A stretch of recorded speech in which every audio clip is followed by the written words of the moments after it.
बहुत सारे सत्कर्म होते हैं, पर उन अखंड ब्रह्मचारियों ने, उन ऋषियों ने सत्कर्म की परिभाषा अगर कुछ बताई तो नारद को भागवत बताई। भागवत सत्कर्म है। शुभ कर्म और सत्कर्म में क्या अंतर है? तो का भोजनम भोज्यम भवन्त युक्ताम।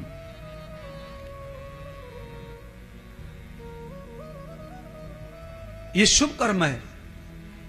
भूखे को भोजन करा दिया, प्यासे को पानी पिला दिया, अंधे को रास्ता पार करा दिया, लंगड़े का सहारा बन गए, गरीब की कन्या का विवाह कर दिया, गरीब के बच्चों को पढ़ा दिया, कपड़े पहना दिए, रक्त दान कर दिया, पैसा दान कर दिया।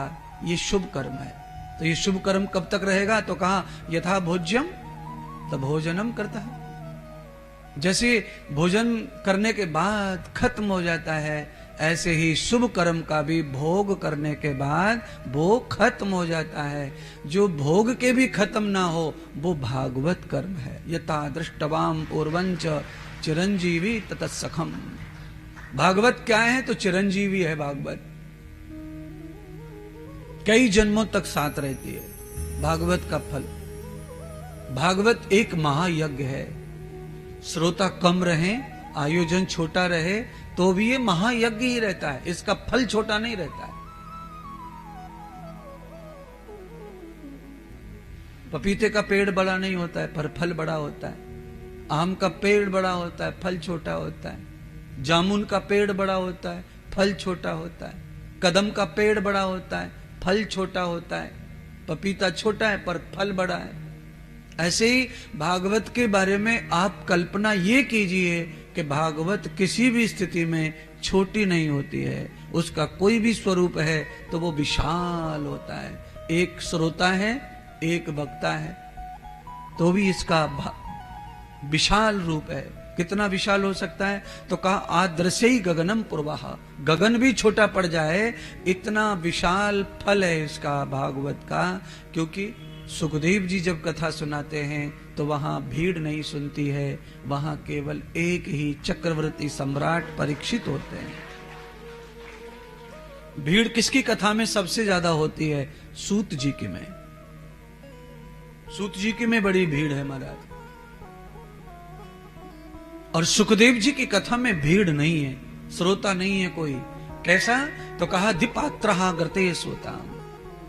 एक ही श्रोता है पर वो पात्र है, इसीलिए लाख की जरूरत भी नहीं है।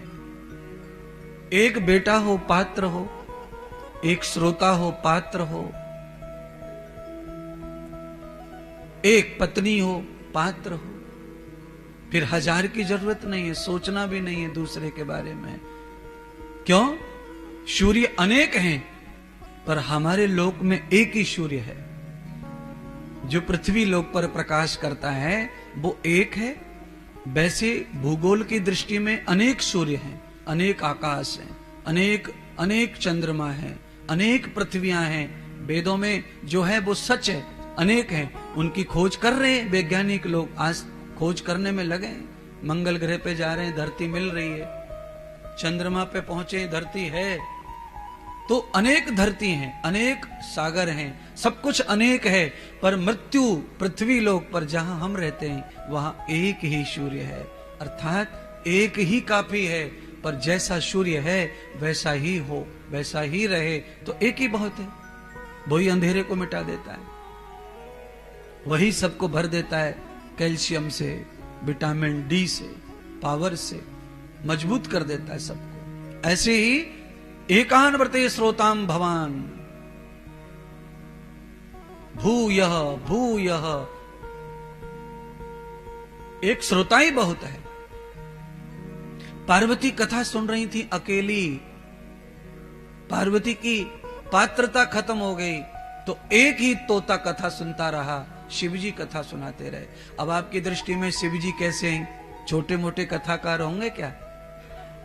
है?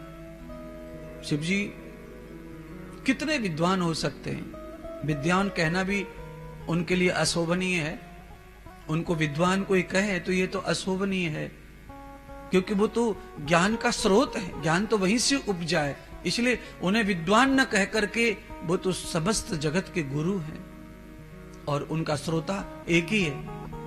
और वैसे समाज में आजकल क्या मानते हैं, जहां ज्यादा भीड़ भाड़ होती है वहां उसको महान वक्ता मानते हैं, उसका बड़ा हल्ला होता है, लोग उसे देखने सुनने मिलने के लिए तड़पते हैं जहां भीड़ ज्यादा होती है।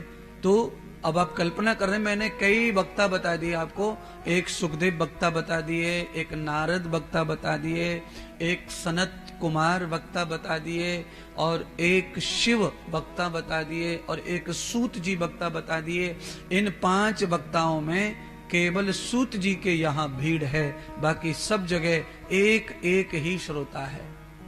और कल्पना करें, एक जगह तो 4 वक्ता और 1 श्रोता, वक्ता 4 हैं और श्रोता 1 है।